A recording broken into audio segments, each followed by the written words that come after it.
Oke.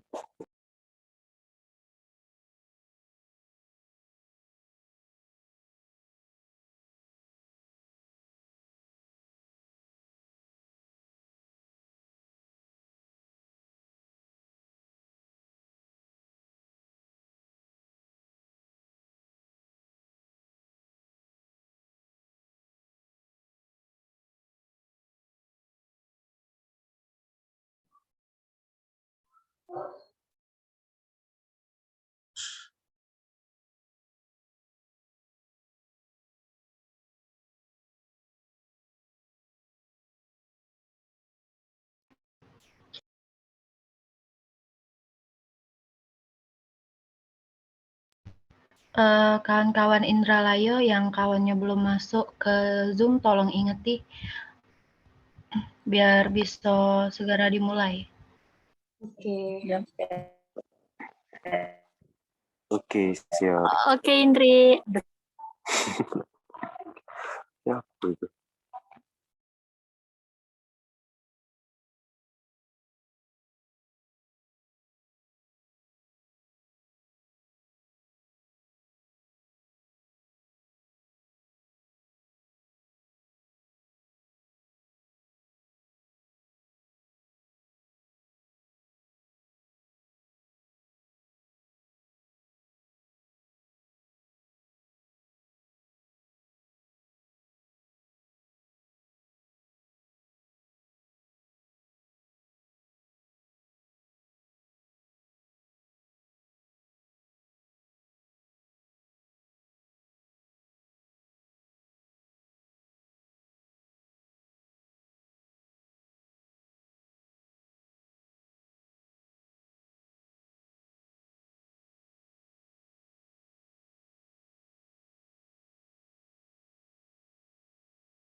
Baiklah, kita mulai Zoom-nya. Assalamualaikum warahmatullahi wabarakatuh. Waalaikumsalam warahmatullahi wabarakatuh. Perkenalkan, nama saya Indri Titis Fitria sebagai moderator dan dua rekan saya yaitu Putri Andriani dan Muhammad Iqbal. Kami dari BK Palembang akan menjelaskan tentang permasalahan dalam belajar. Baiklah, materi yang pertama akan dijelaskan oleh Saudari Iqbal. Kepada Iqbal dipersilakan. Maaf, saudara maksudnya. Baiklah, di sini saya akan menjelaskan tentang motivasi rendah. Motivasi diri untuk terus belajar merupakan hal yang sangat penting bagi setiap siswa, karena motivasi tersebut akan menggugah siswa untuk tetap bersemangat dalam belajar. Sebaliknya, tanpa motivasi tersebut, siswa akan merasa sulit untuk memahami materi yang telah dijelaskan oleh guru. apalagi di era yang semodern ini. Kita menemui banyak siswa sekolah yang memiliki motivasi lemah dalam belajar.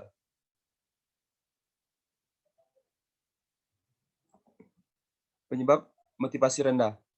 Pertama adalah guru tidak memberikan motivasi kepada siswa, siswa tidak menyukai cara pengajaran guru, siswa tidak menyukai mata pelajaran tertentu, kurangnya perhatian orang tua di rumah, pergaulan buruk, dan lemahnya motivasi dalam diri siswa sendiri. Adapun cara mengatasi motivasi rendah adalah gunakan metode dan kegiatan yang beragam, ciptakan suasana kelas yang kondusif, hargai kesuksesan dan keteladanan, dan pemberian penghargaan untuk memotivasi. Baiklah, selanjutnya saya serahkan kepada moderator. Baiklah, terima kasih kepada Saudara Iqbal. Materi selanjutnya akan dijelaskan oleh Saudari Putri. Kepada Putri, dipersilakan.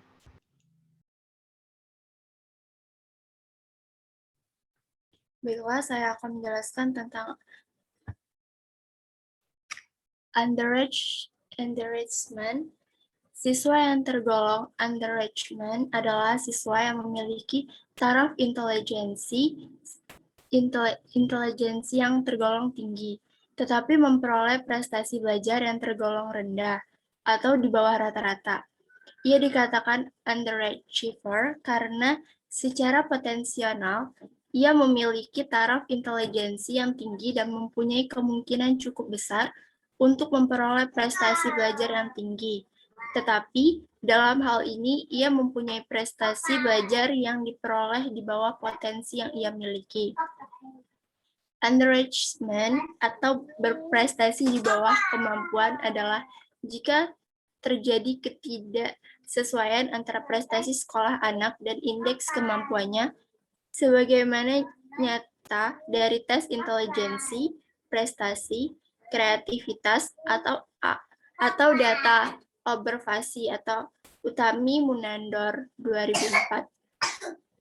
Dan karakteristik underachievement, menurut Clark 1992, ada beberapa karakteristik yang ditunjukkan siswa underachiever atau underachievement, yaitu sebagai berikut. Yang pertama, merasa tidak senang dengan sekolah atau gurunya dan cenderung bergabung dengan teman yang juga memiliki sikap negatif terhadap sekolah. Yang kedua, kurang termotivasi untuk belajar, tidak mengerjakan tugas, sering mengantuk ketika belajar, dan tidak tuntas dalam mengerjakan tugas. Yang ketiga, kurang mampu melakukan penyesuaian intelektual. Yang keempat, merasa kurang bersemangat, kurang tegas, dan sering ribut di kelas. Yang kelima, memiliki disiplin yang rendah, sering telat sekolah, enggan mengerjakan tugas, sering ribut, dan mudah terpengaruh. Keenam, tidak memiliki hobi atau minat terhadap kegiatan untuk mengisi waktu luang. Yang ketujuh, menunjukkan prestasi yang berlawanan dengan harapan atau potensi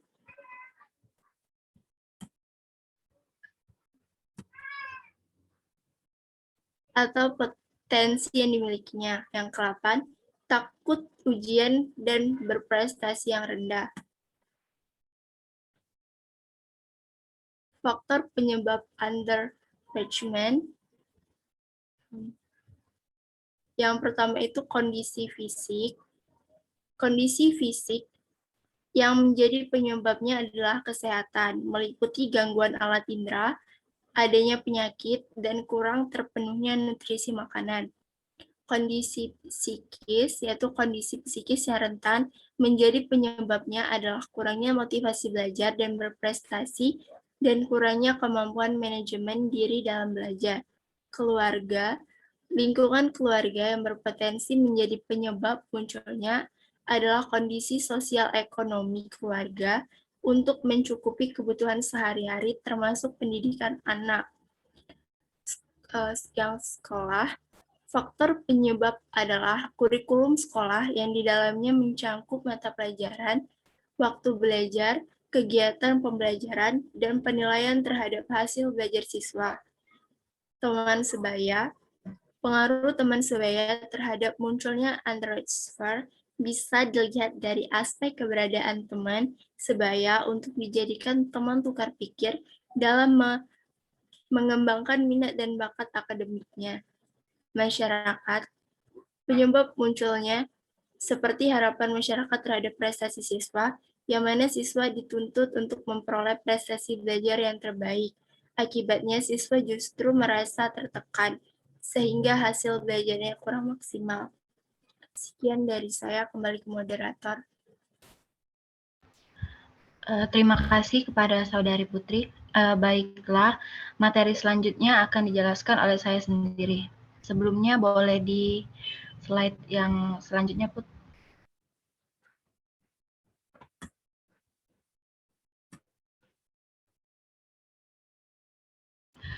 Baiklah, materi selanjutnya yaitu pencegahan underachievement bagi orang tua.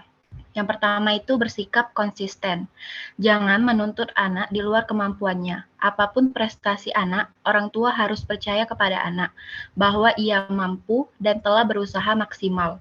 Menghargainya bahwa ia telah berusaha terlepas ia berhasil atau gagal. Kehadiran anak tetap merupakan karunia bagi orang tua. Dan mendengarkan apa yang disuarakan anak, jangan sekali-sekali berkata kasar atau melecehkan. Yang kedua itu, ajari dan beri contoh untuk belajar aktif memecahkan masalah. Lalu yang terakhir, memberikan reward atau imbalan bila anak menunjukkan prestasi yang besar. Lanjut.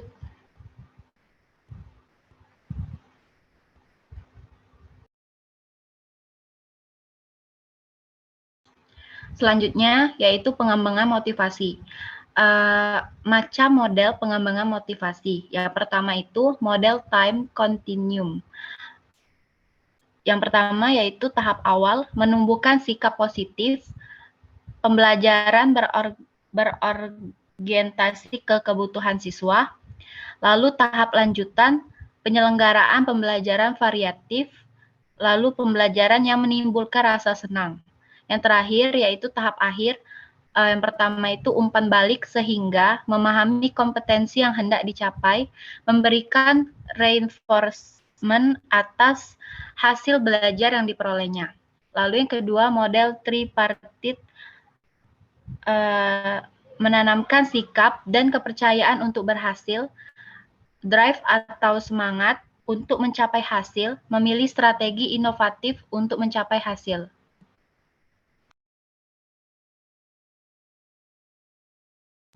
Lanjut, Put. Lalu materi yang terakhir, faktor yang mempengaruhi motivasi. Yang pertama itu pengetahuan tentang kegunaan belajar. Lalu yang kedua, kebutuhan untuk belajar. Yang ketiga, kemampuan melakukan kegiatan belajar. Yang keempat, kesenangan terhadap ide melakukan kegiatan belajar. Yang kelima, pelaksanaan belajar yang berhasil. Yang keenam, prestasi yang dicapai. Yang ketujuh, kepuasan terhadap pembelajaran. Lalu yang terakhir, karakteristik pribadi dan lingkungan terhadap proses pembuatan keputusan. Baiklah, sekian presentasi dari kelompok kami. Mohon maaf apabila ada salah. Baiklah, kami akan membuka sesi tanya-jawab. Apakah ada teman-teman yang ingin bertanya? Dipersilahkan. Izin bertanya, moderator. Baiklah, dipersilahkan.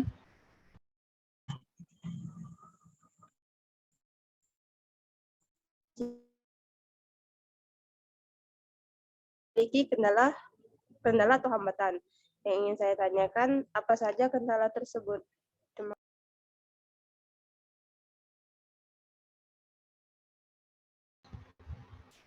Baiklah, terima kasih. Agar lebih jelas pertanyaannya, tolong diketik ulang di kolom chat. Terima kasih. Baiklah, apakah ada lagi yang ingin bertanya? Izin bertanya, moderator. Baiklah, dipersilahkan.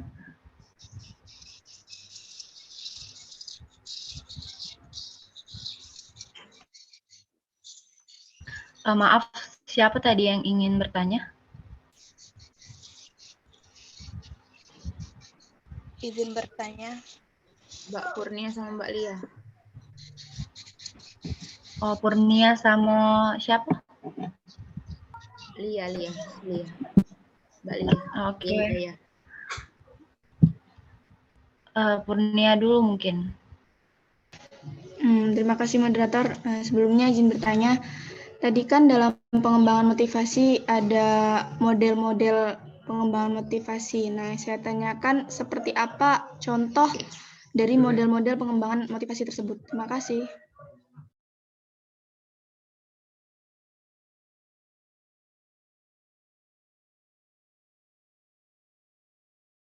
Baiklah, terima kasih. Agar lebih jelas dan teman-teman yang lain bisa membantu menjawab, tolong pertanyaan tadi diketik ulang di kolom chat. Terima kasih. Baiklah, siapa lagi yang ingin bertanya? Dipersilahkan.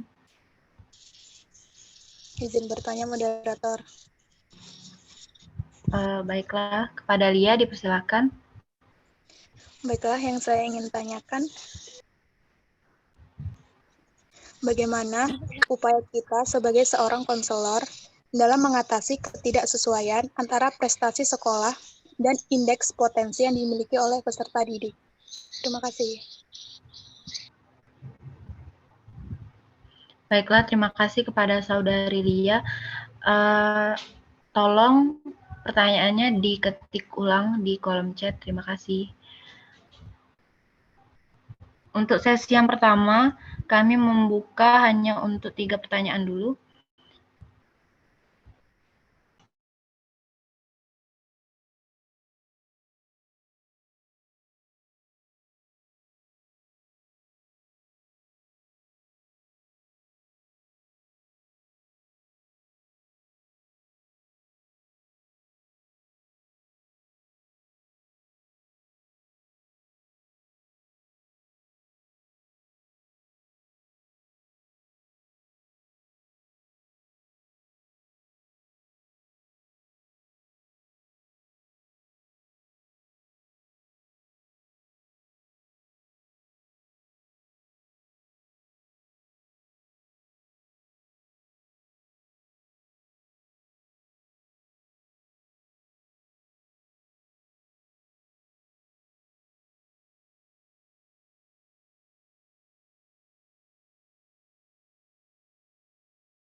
Baiklah, pertanyaan dari Lia akan dijawab oleh saya sendiri.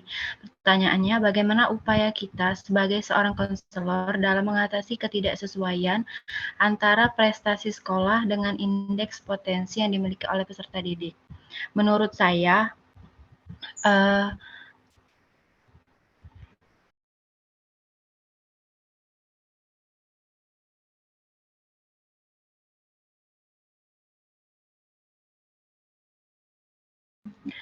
konselor bisa melakukan pencarian data dimaksudkan untuk mengetahui siswa-siswi yang mengalami ketidaksesuaian antara prestasi sekolah dengan indeks potensi, sehingga guru bimbingan dan konseling bisa mengetahui faktor-faktor penyebabnya. Guru bimbingan dan konseling juga dapat menentukan bagaimana membantu permasalahan siswa tersebut. Untuk mengetahui data-data siswa, guru bimbingan dan konseling bisa melihat dari absensi, daftar nilai, data-data dari wali kelas atau guru. Sebagaimana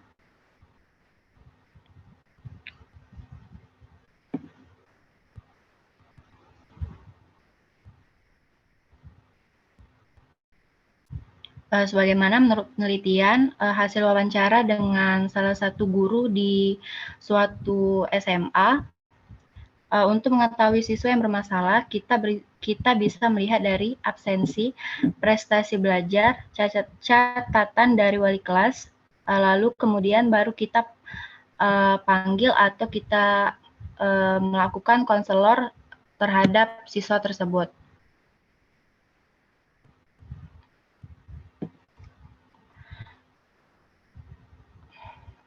Lalu, guru bimbingan dan konseling dapat mengenali peserta didik yang mengalami kesulitan belajar, memahami sifat dan jenis kesulitan belajarnya, dan juga menentukan latar belakang permasalahannya.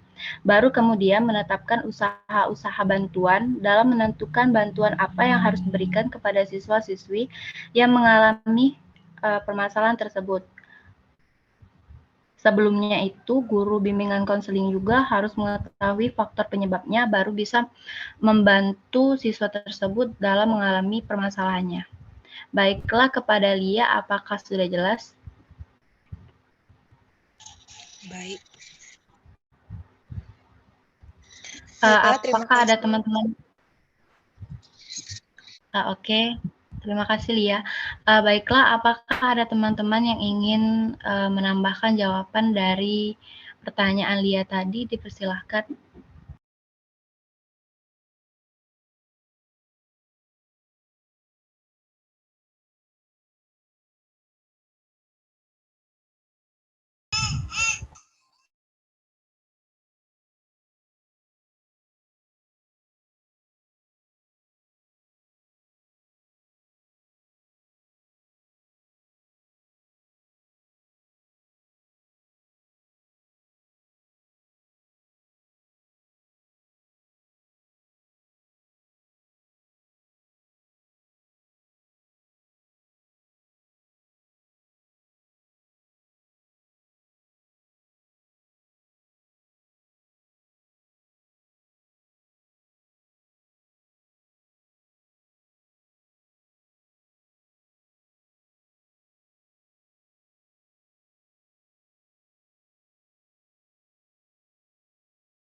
Izin menjawab pertanyaan moderator. Baiklah, silakan kepada Saudara Damar. Izin menjawab pertanyaan dari Dea dan Dea. Jadi untuk pencegahan terjadinya underachievement itu ada 3, yaitu bisa menetapkan target yang realistik. Maksud menetapkan target yang realistik di sini itu tetapkan target bisa pembelajaran atau hal yang serupa yang sesuai dengan kondisi atau kemampuan siswa, sehingga siswa bisa menyelesaikan dan yakin dengan kemampuannya, sehingga underachievement bisa terhindari. Yang kedua, ajari dan beri contoh belajar aktif dan cara untuk menyelesaikan masalah. Tujuan dari belajar aktif adalah agar siswa bisa berkomunikasi dengan yang lain dan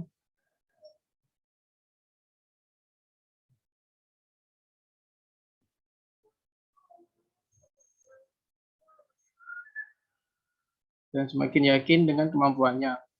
Dan untuk tujuan dari menyelesaikan masalah ini adalah supaya siswa bisa lebih yakin lagi dengan kemampuan yang dimilikinya, bahwa dengan kemampuannya ia bisa menyelesaikan masalah, sehingga underachievement bisa terhindari juga. Lalu yang ketiga, beri reward kepada anak bila anak mendapatkan prestasi agar selalu termotivasi. Sedangkan untuk upaya konselor dalam penanganan underachievement, yaitu ajari anak strategi untuk membangkitkan motivasi dan ajarkan anak untuk melakukan self reward. Ajari strategi untuk membangkitkan motivasi bisa dengan melakukan pekerjaan yang dia suka sampai tuntas. Lalu bisa juga belajar materi yang anak sukai supaya anak lebih termotivasi dan menumbuhkan rasa ingin tahu yang lebih. Dan melakukan self reward. Jika anak berhasil atau siswa berhasil menyelesaikan sesuatu, maka siswa tersebut berhak untuk melakukan self reward. Lalu yang kedua, gunakan sistem imbalan yang efektif tergantung akurasi informasi prestasi anak di sekolah. Maksud dari gunakan sistem imbalan ini adalah sekolah berhak memberikan imbalan kepada anak yang berprestasi. Misalnya ada suatu siswa yang memiliki prestasi juara 1 di tingkat kabupaten, maka sekolah bisa memberikan uang bingkisan atau sesuatu seperti bingkisan kepada anak tersebut, dengan tujuan agar anak tersebut bisa lebih termotivasi lagi untuk melakukan prestasi dan bisa mempengaruhi peserta didik yang lain supaya bisa termotivasi seperti peserta didik yang berprestasi tersebut. Mungkin itu saja, moderator. Terima kasih. Terima kasih kepada Saudara Damar. Apakah ada lagi yang ingin menambahkan?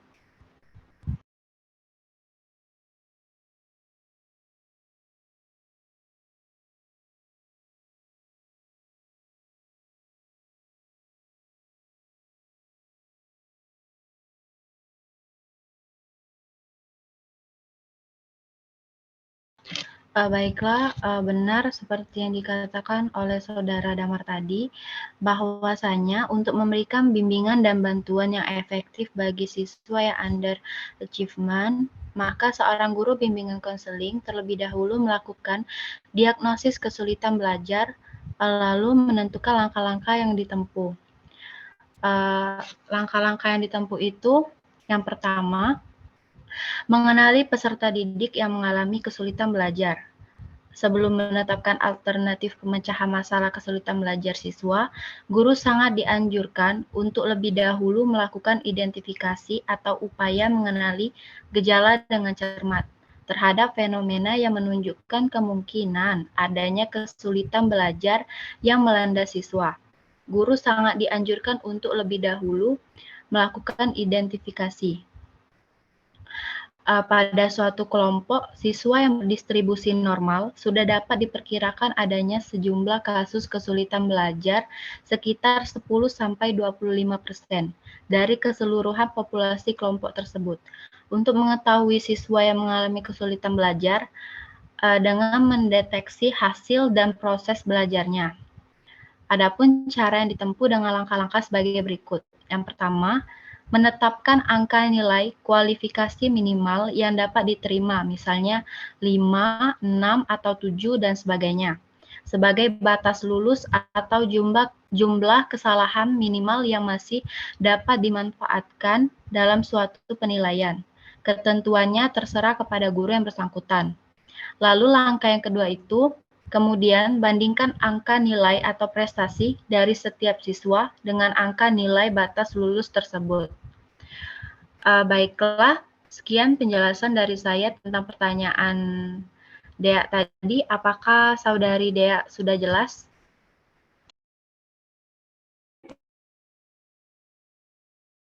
Baik, terima kasih kepada Saudara Damar dan Saudari Indri atas jawabannya. Saya akhiri. Wassalamualaikum warahmatullahi wabarakatuh.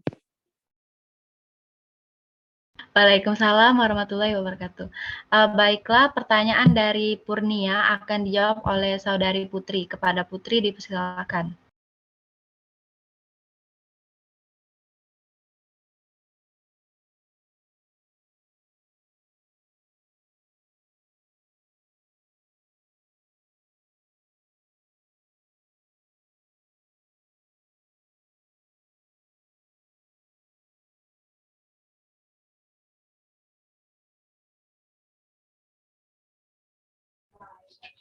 Baiklah, saya akan menjawab pertanyaan dari Purnia. Contoh dari model pengembangan motivasi. Kalau dilihat dari Wolfowitz 1993 menyatakan motivasi itu kan dapat didefinisikan sebagai keadaan internal yang menaikkan, mengarahkan, dan memelihara perilaku. Contohnya itu yang pertama, motif biologis yang dipahami sebagai pola yang terbangun dalam sistem syaraf sentral anak sejak lahir. Yang kedua itu motivasi kompetensi yang akan berkembang bila anak diberikan kesempatan untuk menentukan langkahnya sendiri dan bertanggung jawab atas dirinya dalam berinteraksi dengan lingkungan. Sekian. Kalau dari yang lain ada tambahan mungkin?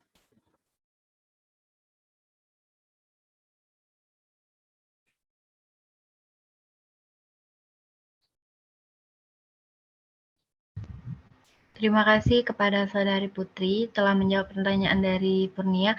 Apakah ada teman-teman yang ingin menambahkan? Dipersilahkan.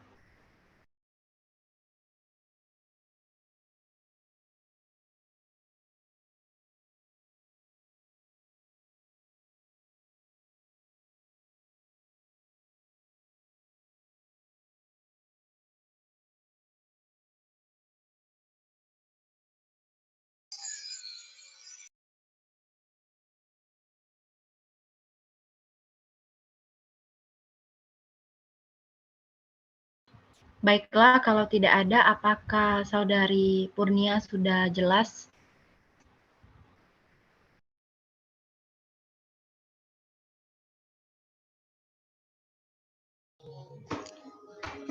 Terima kasih Putri atas jawabannya.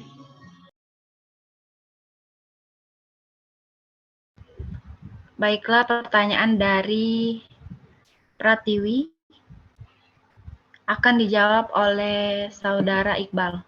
Kepada Iqbal dipersilakan. Baiklah, saya akan menjawab pertanyaan dari Saudari Pratiwi, yaitu dalam pengembangan motivasi yang dilakukan oleh guru BK kepada peserta didik tentu memiliki kendala. Atau apa saja kendala tersebut? Kendalanya adalah bahwa si konseli itu kurangnya percaya diri, lalu dia memiliki opini negatif terhadap apa yang dilakukan, lalu dia memiliki perasaan bahwasannya tidak ada masa depan untuk dirinya, dan dia merasakan yang bahwasannya dirinya tidak penting bagi semua orang. Lalu ketika ada diskusi, ketika berdiskusi, berkonseling, dia tidak tahu apa yang terjadi. Itu saja.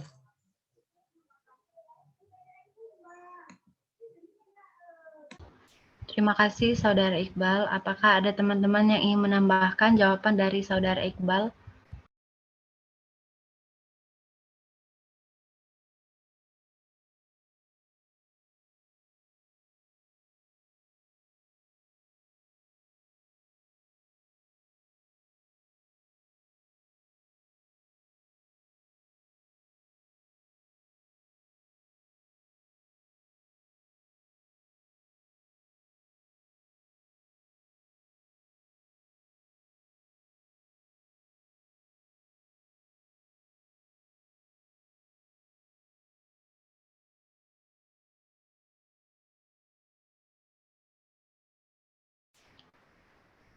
Baiklah, kalau tidak ada, apakah Saudari Purnia sudah jelas dengan jawaban Iqbal?